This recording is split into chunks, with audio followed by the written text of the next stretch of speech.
We are very blessed to have a Rotary International representative tonight. I had to specially request this one from Holger Knott, and he sent me an email, said, we can do it.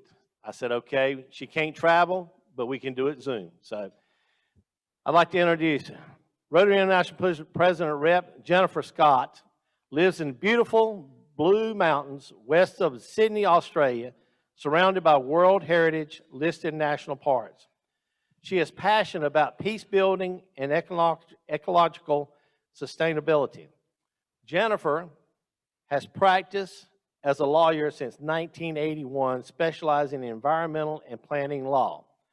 After her undergraduate degree in art law, Jennifer completed a master's degree in local government and environmental law and a master's degree in dispute resolution. As well as working in the field of dispute resolution, Jennifer is also involved in several not-for-profit organization charities. She's the chair of Varana, the National Writers House, and is on the board of Sustainability Cambodia. Now, I met Jennifer in Germany when I went to international convention there. Her husband, if you remember, Ian Scott, was the RI representative in Lloyd's Year in Pinehurst, but she wasn't able to make that trip. And got to meet her over there, but very passionate about their work in Cambodia. Her focus in life reflects the visions of the Rotary Foundation, advancing world understanding, goodwill, and peace through the improvement of health, the support of education, and the alleviation of poverty. Together with her husband, Ian, Jennifer has led teams of volunteers to PERSAT in Cambodia. She has also led a vocational training team to Mongolia, upscaling judges and social workers in family meditation and conflict management skills. Jennifer is a member of the Rotary Club of Central Blue Mountains and served as Rotary District Governor in 2007-2008. She has been an International Assembly training leader, and in 2015 and 16 was the seminar trainer. She is currently the International Assembly Assistant Moderator for 2021 and will be the moderator for Rotary International President nominee Jennifer Jones in 2022. In 2013, Jennifer was awarded the Rotation Foundation Citation for Meritorious Service. She has been a member of the Hamburg Convention Committee, Rotary International Election Review Committee, and a chair of Rotary International Leadership Development and Training Committee. She is currently a vice chair of the End Polio Now, Down to History Campaign Committee, and a member of the RI Constitution and Bylaw Committee. If I read it on, we'd be here for nights. She's got a long resume. Jennifer and Ian, he's also a past president and a president's representative to our district in 2008, are major donors in Bequest Society. So please give a great welcome to Jennifer Scott from 7690. Welcome, Jennifer. Thank you very much. Now, of course, if we were face to face, I'd tap on the microphone and say, can you hear me okay? So, especially when we're, I don't know, 20,000 kilometers apart, and I don't know how many miles that is, because America is still behind the times, and you still do pounds and all those things, and we're into kilos and kilometers. But look, firstly, thank you, District Governor Tommy Rosser and Glenda. Also DGE Chris, because we spent some time together online with the International Assembly, which had to be changed to online. District Governor nominee Debbie, a fine surname. We Scots have to stick together, and I hope we do get to see you in Orlando, Florida, face to face. But let's see how things go. And wonderful Lloyd Navarro and his wife, because that's how we all connected when Ian was the RIPA, the Rotary International Presence Representative in 2018, and I couldn't be there. Like many men and women around the world, I had a bout of cancer, that was breast cancer, but life goes on and we all bounce back. Also a good day to Patrick Eakes, a trainer did a wonderful job training the governors-elect, and to Larry Lunsford, our trustee-elect. So that's all the g'days. I wanted to say that in Australia, we start off our presentations with acknowledging our First Nations. So for me, where we live in the Blue Mountains, what I say is I acknowledge our Indigenous elders of the Darug and Gundagara people, the elders past and present. And that's because we are on their lands that they have looked after for in Australia the past 40,000 years plus. I don't know your First Nation people in the United States or the community you're in now, but I want to acknowledge their elders and the First Nations of your community. So I'm going to share a screen and just go through a little bit about, well, back home, what life is like here to begin with, because if we were in person, I would have been chatting to you from Friday afternoon, Friday night, would have gone out with you Saturday afternoon somewhere and enjoying the beautiful community and the forests around where you are, and we would have got to know each other.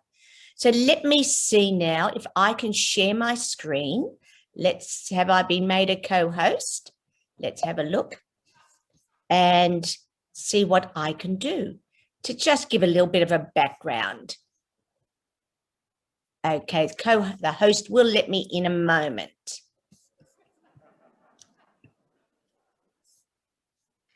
So now let's see. Wonderful.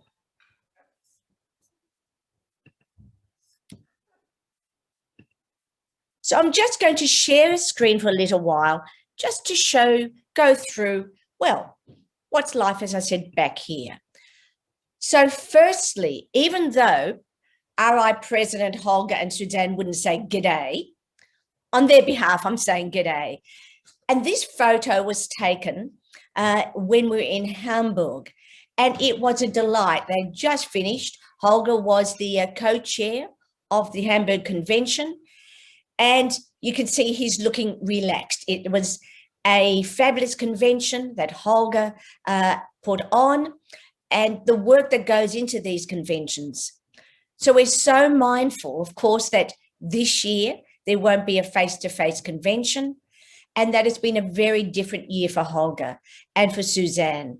They would normally be traveling the world, meeting Rotarians, being part of projects, and yet they can't. But they've sent their messages to everyone and to you as a district, congratulating you on the work that you've been doing, and also reminding on this has been a year of change, and I'll talk about that soon, and yet how you've stepped up to that plate. And this is Ian and me. Now, Ian would pop into the screen and say g'day, but he's actually involved in District Assembly today. Again, it's by Zoom. So we're passionate about ending polio, as I know your district is. So Ian wanted to say, one, sorry that he can't participate, and two, hello, and to thank your district with the wonderful hospitality you gave him back in 2018. He absolutely raved about it, which only made me jealous. But you were a wonderful host back then. Well, where do I come from, or Ian and I come from? Australia is a big country. We're the biggest island continent in the world. But our zone is actually, people talk about Australia and New Zealand. We're actually 16 countries. Like parts of the world, you know, my area here is made up of the islands of Fiji, Samoa, American Samoa, Tonga, all these islands, Papua New Guinea, Timor-Leste, all make up Zone 8.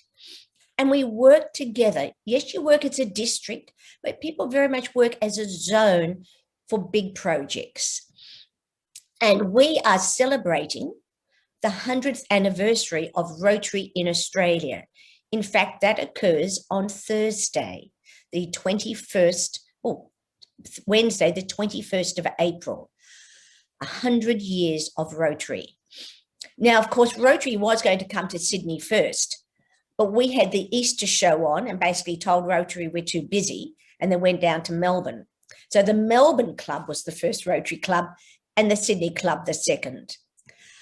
And we're going strong, of course, like many areas. We're reducing in size in some districts and growing in other districts. And I'll talk a little bit about that later, about why. Why are some growing and others going backwards to some extent? What do I do? Well, I'm a mediator. Now, for years, people get that caught up with meditation. No, not quite. My background is, yes, I'm a lawyer, and for many years, environmental law. And I was a litigator, loved going in to litigate, to cross-examine, and I'd call it go in for the kill. Until one day, I won this case, and a client said to me, I said, we've won the case. Why are you so unhappy? The client said to me, that was absolutely dreadful. I wanted to win the case, but not destroy the other side. And it made me realize that perhaps there's better ways to resolve many disputes. Not all, but many. So I picked up in around 1990 the concept of mediation. It'd been in the United States, and you were world leaders in that in the 1980s, and became a mediator. And from then, dealing with disputes, I began to work with people on conflict. And then from conflict, as a Rotarian, I appreciated that we can even go further back and look at how to build peace before conflict even occurs. So I'm doing more and more voluntary work, and perhaps a little bit less paid work, but in Rotary, we just give, as you all do, nearly all our spare time. Well, where do we come from? Of course, Sydney. And Sydney put on what was called the Friendly Games, the Olympics. And we also, in 2014, put on the International Convention. I'm still told, I'm sure Larry Lunsford and others around would also agree, maybe, that was still the best convention ever and the friendliest convention ever. And where do we live? Well, we live in the beautiful Blue Mountains, and it is beautiful. It's World Heritage. It's thousands and thousands of kilometers of magnificent, we call it bush, but you would call it forests, walking trails, waterfalls. We live on the edge of the Valley of the Water, so below us are all these amazing waterfalls. And it's called Blue Mountains because when the sun hits the eucalyptus trees, the eucalyptus oil brings out like a vapor, and it creates this blue haze. So that's why we're called the Blue Mountains. And these are some of our wildlife. There they are in the bush, in the forest. The red one is a waratah. It's a protea family. Then we've got the Christmas bells. We have the wattle. And this pink one, it doesn't look much, but it's a flannel flower. Now, I've been lucky enough to see this flannel flower because it only blossoms after a huge fire and about once every 50 years. And this summer, we had flannel flowers. Of course, the sad thing is it's because we had a lot of fires. So what are my hobbies that I would have been chatting to you and finding out commonality? I love gardening, veggie gardening, and therefore I also make my own jams and pickles and dehydrate. I love hiking, and in 2019 walked the Camino. That was long, 830 kilometers. And also we take our grandchildren hiking. So that's Ian and me and our second grandson in New Zealand, where we hiked for 7 days. I know I'm crazy, but I took up trail running at age 61. I didn't believe in running, and somebody said, well, let's just go for a walk. We started running, and now I do the odd occasional ultra marathon, and I'm working on one for a few weeks. It is running and walking. And I took up knitting when my mother stopped knitting because she was losing her eyesight. And I thought, can't afford to lose such a beautiful craft. So I started knitting. So that's what I do in my spare time. So, oops, no. Now, there are consequences to some hobbies. The consequences 5 weeks ago for me is everything was going well until, well, I don't remember what happened, took a wrong step going down a gully, ended up falling several meters and got rescued. Why am I telling you this? Because as Rotarians, we're volunteers, but you don't appreciate sometimes the amazing work of volunteers. Yes, we do it, and we do it as Rotarians, but these are Police Rescue and the Royal Fire Service. And they couldn't get a helicopter in, so they sent out a message to the Royal Fire Service volunteers, and 20 of them spent 4 hours slowly pulling me up out of the gully. It is amazing, and I know you as a district value your heroes. And I can tell you a whole new perspective on heroism when I saw what these men and women did to get me up to safety into hospital. I'm almost back on deck, but I am back running. But it's just a thank you to the volunteers. And as I said, the work that your district does in recognizing your amazing volunteers is really wonderful. Now, COVID. COVID hit everyone in every country in one way or the other. Australia, we locked down, so economically a massive hit, but we've been relatively safe. Yes, we've had people die from COVID.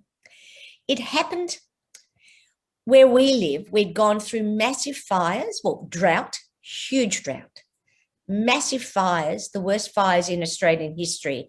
And this is a photo of Ian having a look at the impact of fires in our main house in the mountains, 1/2 kilometre away, in our beach house, 100 metres, 50 metres and 300 metres, where it's surrounded on 3 sides. But again, the Royal Fire Service, the volunteers put their lives on the line to save the homes, and we didn't lose one home in where we lived. Other communities lost thousands of homes. Also, the wildlife gets impacted. You can see this white tube. This is a feeding station for kangaroos and wallabies that when there's no food left in the trees, this is their only hope. So we as human beings then for 6 to 9 months have had to provide food for the animals. Down below, you'll see a cat on a lap. That's Ian's cat. She's our COVID cat. In the middle of COVID, would have been March, late March, early April, this cat started wandering around our backyard. We thought she was a wild cat until she started sitting at the back door. She was basically a cat lost in the bush for months. She wandered in, and we call her Wanda, and she has become Ian's COVID cat. And psychologically, that's important when you're in lockdown. I think a lot of people have appreciated their pets. Well, I'm wearing a cocktail dress now because it might be morning for me, just after 10 o'clock, but you're at dinner. I won't show you, but I'm not wearing high heels. Yes, I'm wearing fluffy slippers. But I don't know about you, but after wearing slippers and casual clothes, I thought I had to do something during COVID to wear my cocktail gowns. So I started putting out the bin in a cocktail dress. And every week, and I have a large wardrobe, I would choose a different cocktail dress. We also, as a family, connected through Zoom. And it was wonderful because we have family overseas, family around Australia, and that was great. And finally, I decided to have tea parties with myself and my husband on the lawn because we couldn't have friends over, and started using our tea sets. And all that, my Facebook friends, made a difference. You know, we were sharing. We couldn't share personally, but we could share together. And it was lovely to see what Lloyd was doing, what others were doing, that we could still connect. So what have we learned from you? Ian came home in 2018 and he talked to our club about the amazing work your district was doing on food security. Now, we used to just call it helping the poor or providing hampers. And that's all we would do, is provide winter hampers and summer hampers, Christmas hampers, to about 100 poor as a club. And he came home and talked about how we needed to be more sustainable, and explained how the clubs in your district were looking at the concept of food security. So we took on board and researched how your clubs have done it.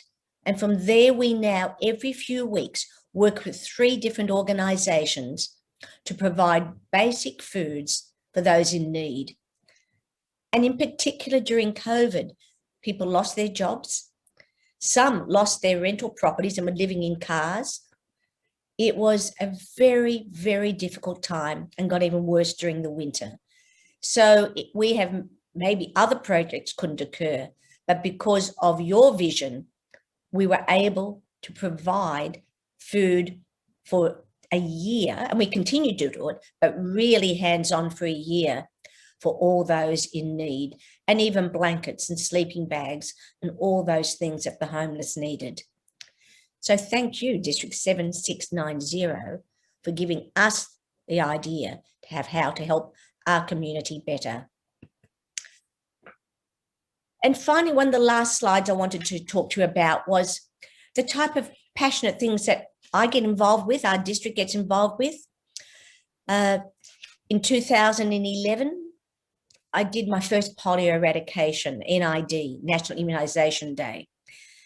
And I think that changed me as a Rotarian and as a person, because right through to being governor, I'd talk about things, but didn't really experience the global impact. And putting those two drops into the mouth of a little child and knowing that that child will never get polio changed everything. And I still am amazed at the work, the volunteer work of Rotarians around the world, and in particular ours in India, they do to make sure polio won't come back. And I'll talk about that later, but it's just key, and I know you do great work. We have a passion for Cambodia, sustainable Cambodia, because it is a sustainable project, working with children, education, water, sanitation, providing days for girls. Working in Mongolia, now that was different. I've trained people around the world in hotels, in all different venues. This was in a ger, that's a kind of a large tent in the middle of the Gobi Desert, and was leaking. So the rain was coming in. It was a fascinating way to train people. As a mediator, what happened is we'd been over in Mongolia and we'd seen a breakdown in community. Mongolia is a nation caught between Russia and China. For years, they were taken over by China. Then they had Buddhists and hundreds of years of peace, and then Russia. So as a nation, they were a little bit lost in how to manage family conflict. And that was such a privilege working with the judges and community people there. But the key to that success was not as much the skills that we brought as a vocational training team, but the local Rotary Club of Ulaanbaatar's passion on working with us. Again, that global partnership made all the difference. My final passion there is the 7 Women's Project in Nepal. So we do local work, but that fabulous international work where we partner with local organisations. And Rotary International President nominee and Jennifer and I, the 2 Jens, we shared a couple of weeks together volunteering in Nepal with 7 Women's Project, which was fabulous, working with women with disability, women who've been abused, and seeing how they have been so well upskilled to become financially independent. So I'm going to now talk about what the message is that President Holger wants you to take home. And this is the key. Rotary is not just a club you join. It is those opportunities. So I'm going to now stop sharing, and talk to you about these opportunities. You see, people can join Rotary and just go to meetings, just go to dinners. Or people can join Rotary to change the world. When I see the world, it is not necessarily the whole world. We know we can't do that, but together we can change individuals, communities, and you look at what our peace builders are doing, our scholars, and they are changing nations. So let me just go through the priorities for you before we finish off. Firstly, make the most of your opportunity in being a Rotary member. You are opening opportunities for yourself and for others. So do tell your friends about Rotary. Do invite them, not necessarily to a meeting, but invite them to volunteer. People love volunteering. I think of the work that your districts are doing, and I spent quite some time looking. I got to look at about 30 of your clubs, your websites, your Facebook pages, and I love what you're doing in food insecurity, as I said, but also health for the young and for the elderly, Alzheimer's, education locally and overseas, recognizing your community heroes, of course. And you seem to be able to partner with organizations so well, other organizations, because that's one of the aspects of how to increase your impact is to partner. And you're doing that very well in your district. And I'm so pleased that you're not getting tired of polio. You know, it is something that we are so close. You heard Larry talk about it. Yes, I was going to say last night for me, that we, 2023 and 2026, we'll be able to say, like we did with smallpox, that's history. No longer need that anymore. And that would be wonderful. The other thing that President Holger wants to remind you of is the importance of innovation and adaptation. And of course, we've had to speed that up because of COVID, but don't go backwards. We have learned new ways of doing things. Nothing beats being together. I look at it that sometimes in Zoom, we can transact things. When we're together, we have relationships. However, we have learned how to adapt and to connect in new ways. We've even learned how to fundraise online. I've been part of a fundraising auction, part of all different ways of fundraising. So continue to adapt and be ahead of the curve rather than having it forced upon you. And it's great to see how your clubs are. The other thing he's really emphasized is growing Rotary.